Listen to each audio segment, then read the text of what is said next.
Great, so I'll call it to order. And I think the first item we're going to close session, is that right? We are going to take any public comment on items not on the agenda, and then we will do the vote on the consent agenda. Okay, I'm sorry, Brittany, I had that out of order. So let's go to public comment for any items not on the regular agenda.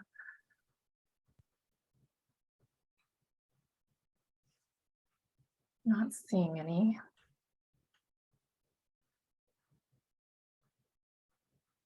Okay, so we'll go to the consent agenda and we have the minutes from January 18th. Any motions?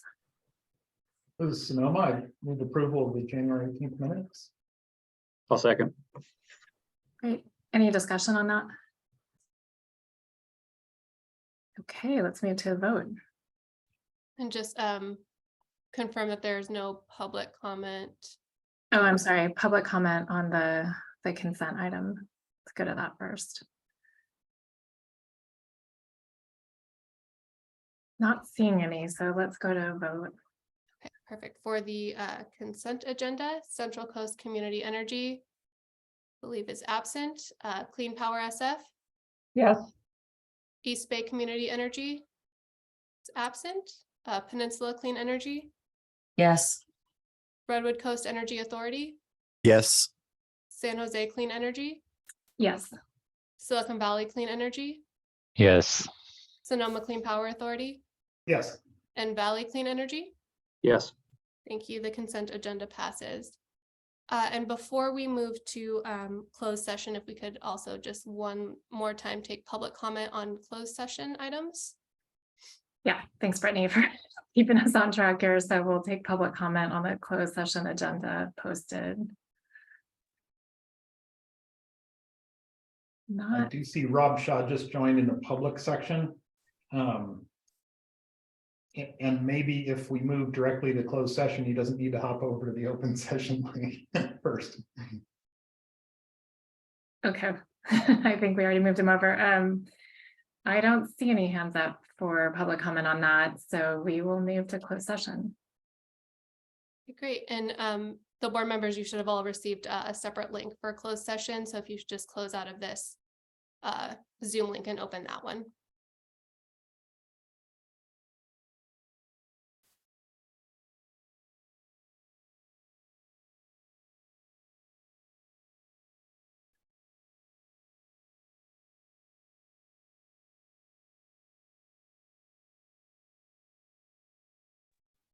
Okay, I think we have a quorum here, so we're going to. Sorry. Sorry, we could promote Rob Shaw. Right. Thank you. Okay, so we're going to our regular agenda, and item A is the report out on closed session. Okay, and I will take that and just report that during the closed session, the board did appoint Alexander Morris as the general manager of CC Power. Director Cyphers provided the motion with Director Marshall seconding, and the motion was approved unanimously. And the terms discussed as part of the labor negotiations will be addressed as part of item 8B. Thank you. Great. So now we'll move to item B, which is approval of the employment agreement. You'd like me to kick that off? Yeah, Jeff, that would be great. So just for the sake of the public, this process began a few months ago with the appointment of an ad hoc committee of the board to perform an executive search. And that ad hoc committee consisted of Lori Mitchell, myself, Jeff Cyphers, Nick Chassett, and then Girish, when he was appointed chair, Girish Palachandran joined us as well. And over the course of the last few months, we had the pleasure of reading a lot of resumes and interviewing a number of people. And that's concluded with Alex Morris's appointment in closed session. So I'm excited to bring the contract terms that we've negotiated with Alex to the public session.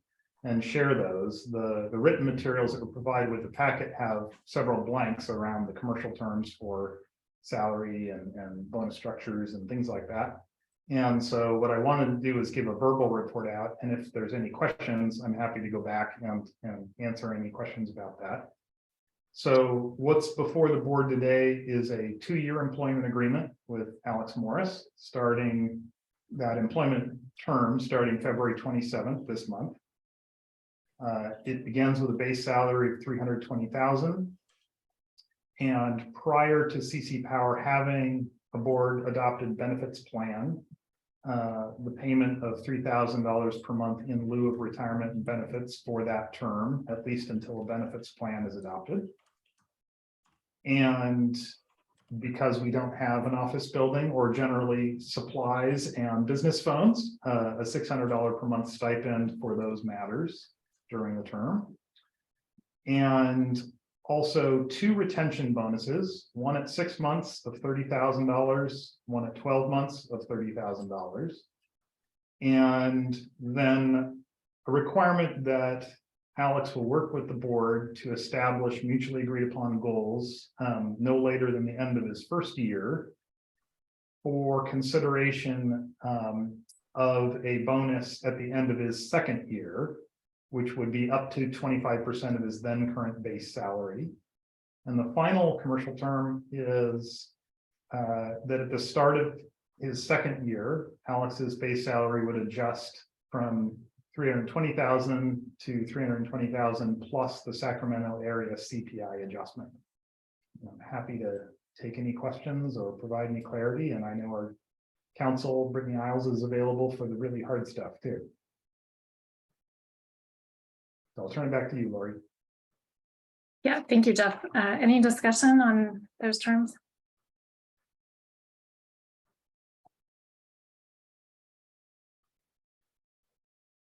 Not seeing any. Brittany, do we need to go to public comment now? Yes. Okay, let's open it up for any public comment.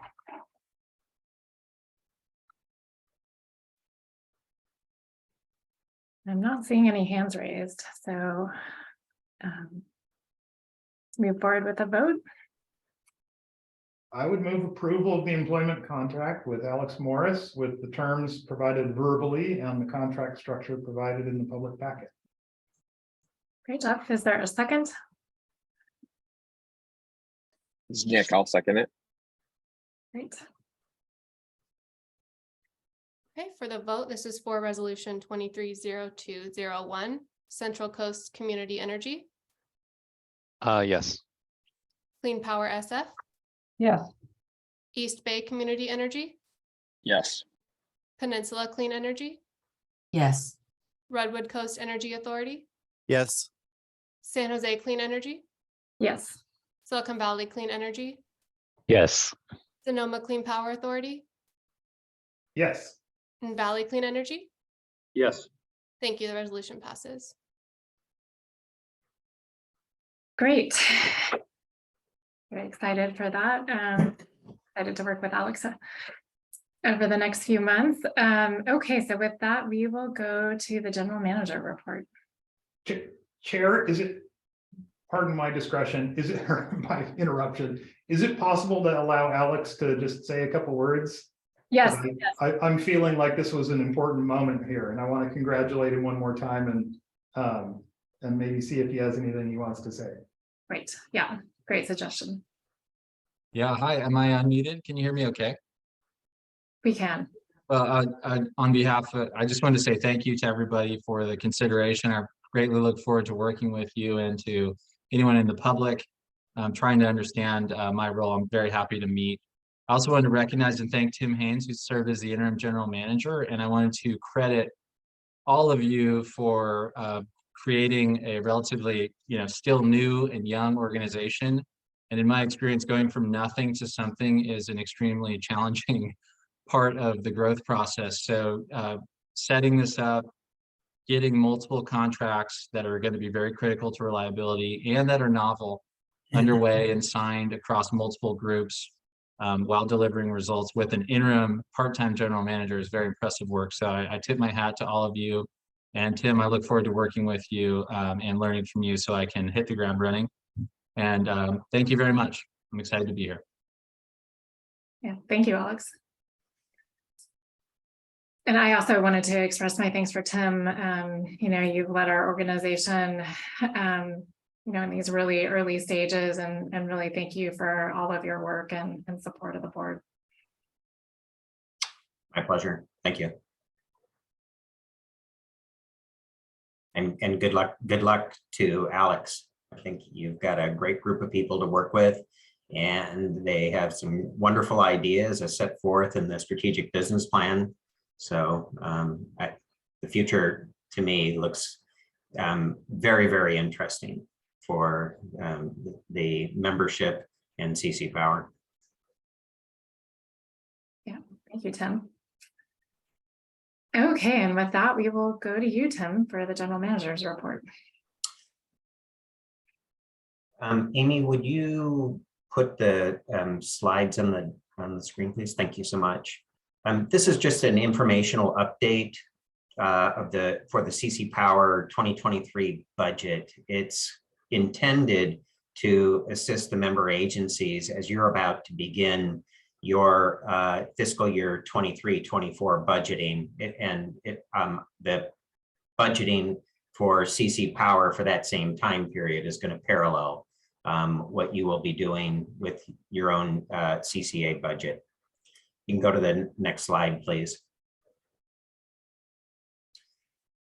This is a summary table of the 2023 budget. It's a 6-month budget, January through July 2023. The projection column does not include what it is that had been committed to by the board for the general manager, but otherwise what it shows is the $555,000 budget that had been approved for these 6 months.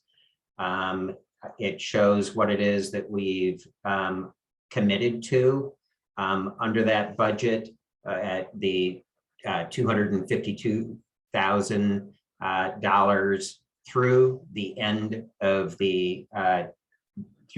June, and then it shows the remainder that we would have in each of these different budget categories. Just back of the envelope, if I was taking my notes correctly, what I would imagine is that for that $302,000 remainder that we show here, it would be reduced by about $200,000.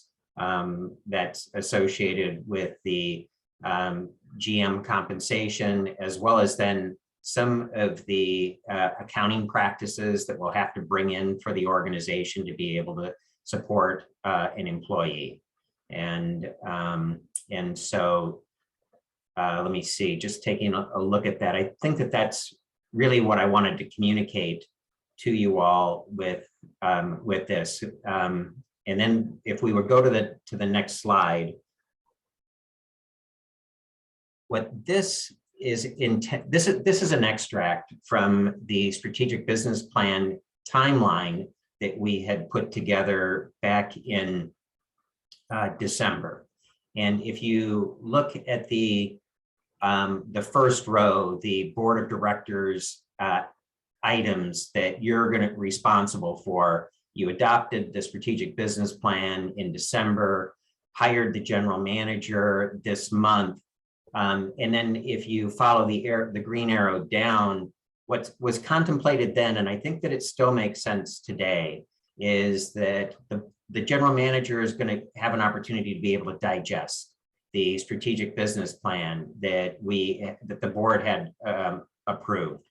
And with that, contemplate the action plan that is going to be necessary to implement that budget, as well as then to be able to project forward into the July through June 2023 or 2024 budget that will be being projected. And so it's going to be a very, I think, active period of time for the board and the general manager in order to be able to move from where we are right now to develop thoughts in regard to the implementation of the strategic business plan, and then formulate the budget for the 2023-2024 fiscal year. Just pause here for a moment. Previously, we had been on a calendar year cycle for the fiscal year. When we adopted the budget for 2020, when we adopted the budget in October, what the board had agreed to is to convert to the July through June fiscal year. And so that's why we have these 6 months funded, and you're going to immediately transition over to being able to formulate your budget for the upcoming fiscal year that that you will be responsible for putting in place. And so again, this is just informational. It is intended to be able to support your budget making for your own CCA, but also to give you a heads up as to what you have in front of you in the next couple of months with CC Power. Vice Chair Mitchell, that was really what I wanted to communicate today. Yeah, no, thank you, Tim. I think that's really important. And just to remind the board, you know, being on the budget ad hoc committee for a while now, you know, one of our goals was to move to a fiscal year and to, you know, really have a budget that carries us through the fiscal year without doing a number of special assessments, which we know has been challenging for some members. So, you know, really happy to report out. We do think we're fine for this fiscal year, even with the actions that we just took. So that's great that our current budget, although very thin, you know, should take us through there, and really looking forward to working with the new GM in the early days here to develop the budget for 2023-2024 so that we can consider that this spring. And you'll see there that we'd like to adopt that if possible in April, and that's really so that, you know, we have heard that that is really more effective in terms of ensuring that that budget gets carried into all of the members' budgets as they're setting them for the new fiscal year. So that's our thinking on this timeline, and really want to thank Tim for tracking that, and thank the budget and the selection committees for you know, kind of sticking to the principles that we had decided earlier in the year, and just really happy to report that we anticipate to stay within our budget. So Sean, I see your hand up. Thank you. Would you mind, Tim, going back to the previous slide?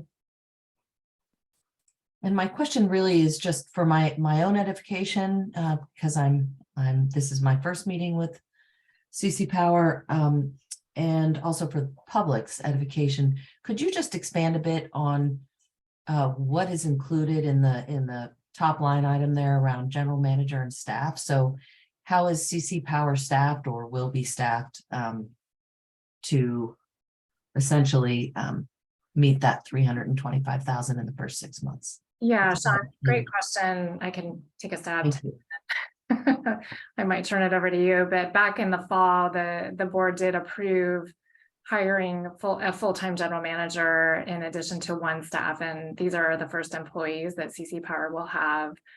You know, Tim, as we all know, has been our interim general manager and not a full-time employee. So the board did commit to that, as well as the current budget that we have for this fiscal year in order to, you know, progress and go ahead and make those hires. So you can see there, when the board approved that, of course, it's taken a little while to go through the selection process. So thankful that Tim has stayed on. So you can see that, you know, the projection there is a little over, but very under for what we expected for the full-time staff. So the full-time staff would be a general manager and an operations manager or an admin? What is Right, this? the board had contemplated that the general manager would hire an operations assistant to help them, and then so that was currently in the original budget from last fall. And I think, now that we have selected a general manager, really looking forward to working with the general manager and his proposals around, how we should staff CC Okay. coming fiscal year. And so I expect the board will have a lot of discussion on that, both in March and in April. Okay, thank you very much. Yeah, thank you. Any other questions?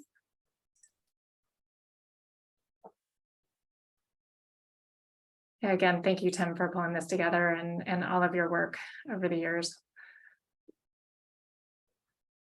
Okay, so now we will go to public comment on the GM report if there's no other questions. Okay. And I'm not seeing any public comment.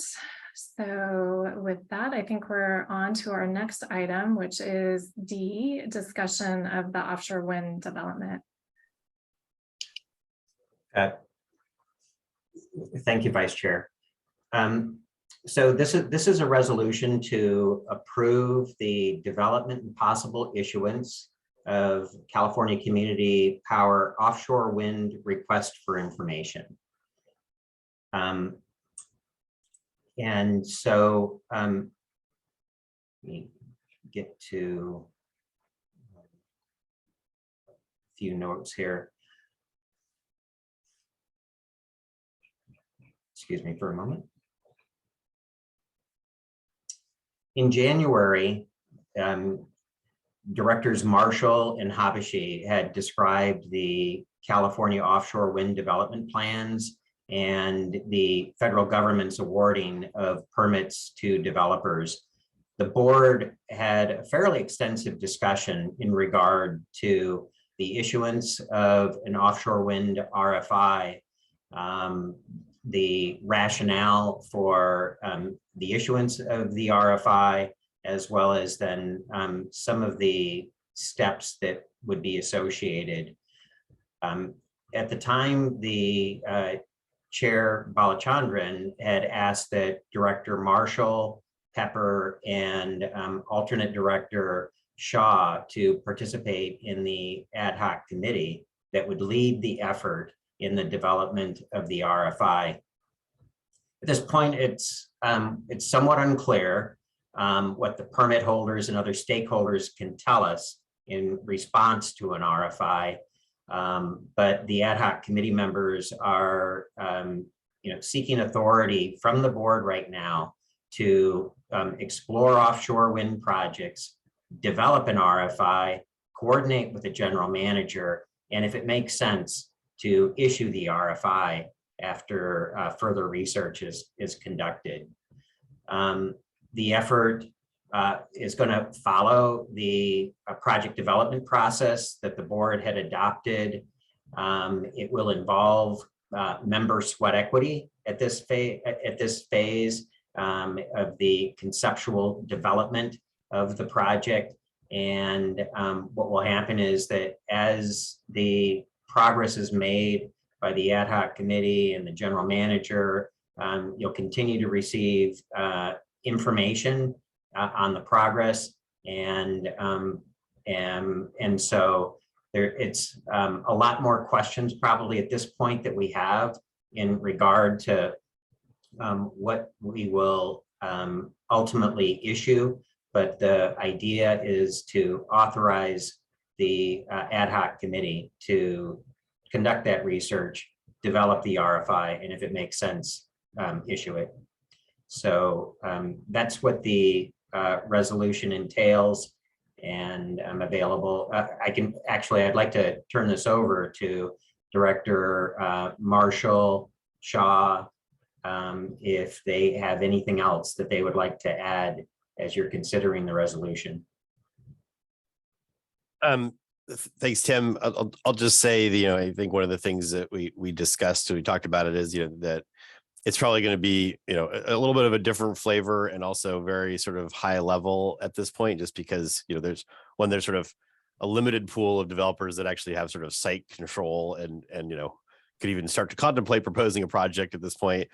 But then, you know, for those developers, they're very early on in the process. And so, you know, if we ask for too much specifics, it's just going to be lots of I don't knows. But I think what we could start to get is, when do they think they will know the answers to, you know, actually being able to start to, you know, have a concept of real projects that we could look to procure. And then, you know, ideally, if possible, it would be nice to start getting at least a level of information that we could start using in our integrated resource planning efforts. And, you know, so it'd be pretty cool if in 2024, we could all start to say, hey, we got, you know, some input from developers on what's reasonable to start phasing in our planning, you know, that, you know, we'll probably still have lots of asterisks and contingencies about transmission and, you know, other factors, but at least, you know, are the best available, you know, projections of when those resources could start to be, you know, put into portfolios. So, and then in the interest of time, you know, the thought was to kind of give permission to sort of fire away and get this out sooner rather than later, just since, you know, it's a hot topic and there's quite a lot of talk and you know, interest in centralized procurement and all that. And so I think that the sooner we kind of, you know, rattle our sabers, kind of a negative term, but you know, as soon as we you know, indicate our interest and, you know, and start kind of showing that, you know, CCAs are ready to sort of step up to this, you know, the sooner we can get that sort of into the public domain, I think the better.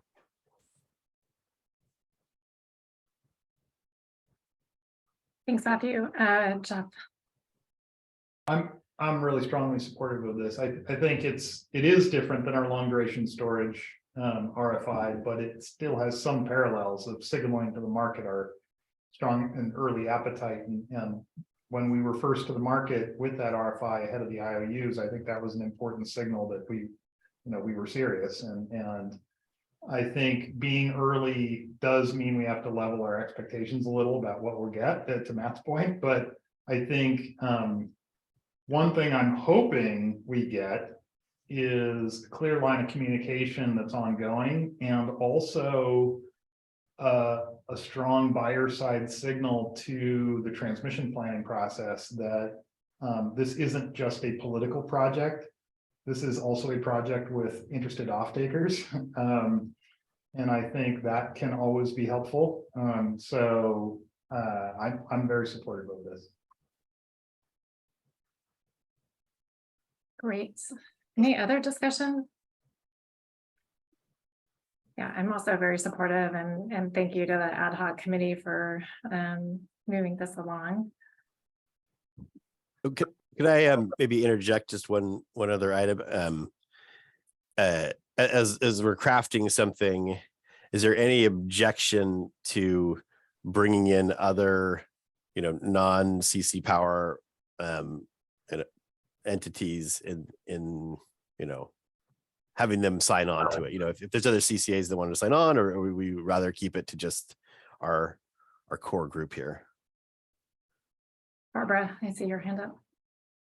Thank you, Lori. Yeah, I don't have any objection to that, Matthew. I think it might actually be a good idea. I'd also encourage, not at the risk of taking too long, but encourage factoring in conversations you've had with some of the other regulators or ISO, so that we kind of capture some of the other sentiment that we're hearing in the marketplace about concerns or thoughts or interests. Might help us move things along. But I support the idea of including other parties of interest as potential that are in the sort of potential off-taker category. I take that to be what the category you're talking about. Yeah, I think it'd be CCAs or maybe also munis. Jeff. Can I ask a clarifying question about that? Is it okay if we limit the participation to entities that could legally participate in a joint action with us? So through our JPA, which is all CCAs in California, all munis in California, and I guess technically all co-ops, but public power essentially. Is it okay to limit it to that pool? I would feel better Yeah. about that because then Ye- at least we have a runway to transacting that we know how to Ye- accomplish. Yeah, that makes a lot of sense to Okay. say, public power entity. Yeah, I would support that as well. Any other discussion? Okay, let's go to public comment.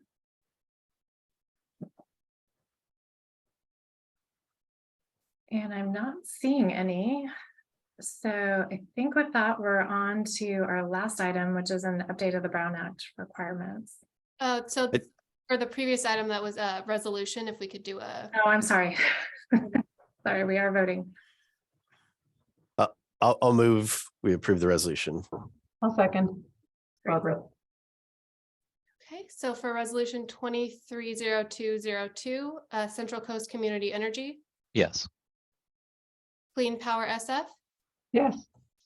East Bay Community Energy, absent, Peninsula Clean Energy, Yes, Redwood Coast Energy Authority, Yes, San Jose Clean Energy, Yes. Silicon Valley Clean Energy, Yes.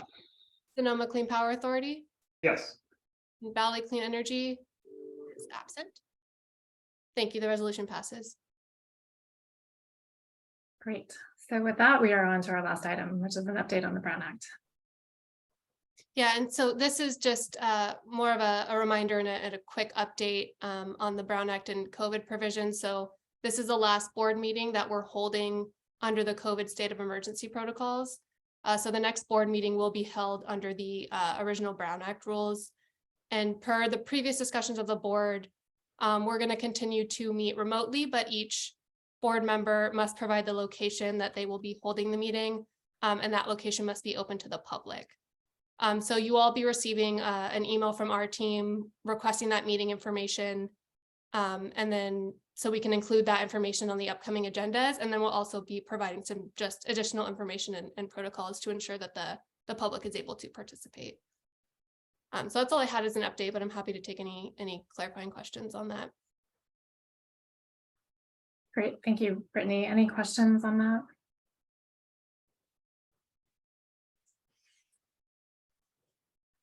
Not seeing any, so we'll go to public comment. I'm not seeing any there either. So we are on to item 9, discussion of any individual member items.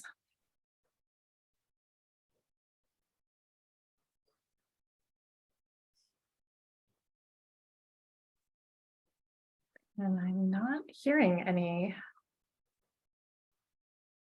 So I think with that, we're on to the adjournment.